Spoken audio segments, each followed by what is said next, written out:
Untuk selanjutnya, jalur pendaftarannya sendiri itu yang umum itu ada dua ya. Umumnya itu ada dua.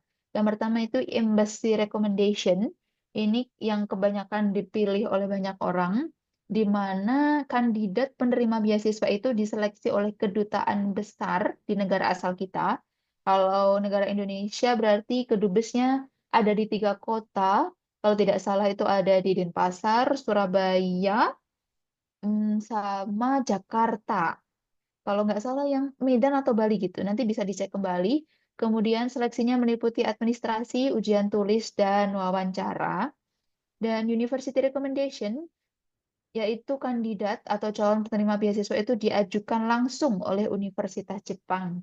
Dan seleksinya meliputi seleksi universitas. Jika universitas oke dan universitas merasa kandidat ini layak untuk mendapatkan beasiswa Max, maka universitas akan melakukan pengajuan beasiswa ke pemerintah. Kemudian yang terakhir ini very rare, paling jarang, yaitu domestic selection. Untuk mahasiswa asing yang sudah belajar di Jepang, dan untuk informasinya masih belum begitu banyak tersebar dan belum terklarifikasi secara jelas. Dan kali ini aku bakal bahas dua jalur, yaitu Embassy Recommendation dan University Recommendation. Untuk waktu pendaftaran sendiri itu cukup berbeda ya. Kalau untuk Embassy Recommendation sendiri, umumnya dibuka pada bulan April sampai Mei setiap tahun. Dan proses pendaftarannya itu biasanya sampai 1 tahun.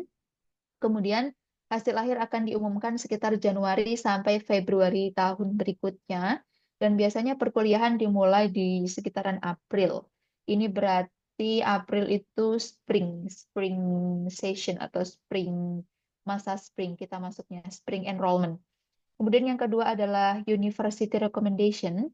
Berbeda dengan Embassy Recommendation yang cuma 1 tahun sekali, kalau University Recommendation itu umumnya dibuka 2 kali dalam setahun, yaitu Spring Enrollment dan Autumn Enrollment. Yaitu yang pertama, yang Autumn Enrollment itu dari bulan Oktober sampai Desember, proses dari pendaftaran sampai wawancaranya. Kemudian hasilnya diumumkan di Februari tahun berikutnya, dan kuliah dimulai di bulan Oktober tahun berikutnya.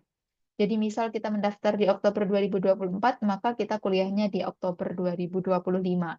Kemudian session berikutnya, chapter berikutnya itu dibuka pada Spring Enrollment, April until May, di mana kuliah akan dimulai di bulan April tahun berikutnya.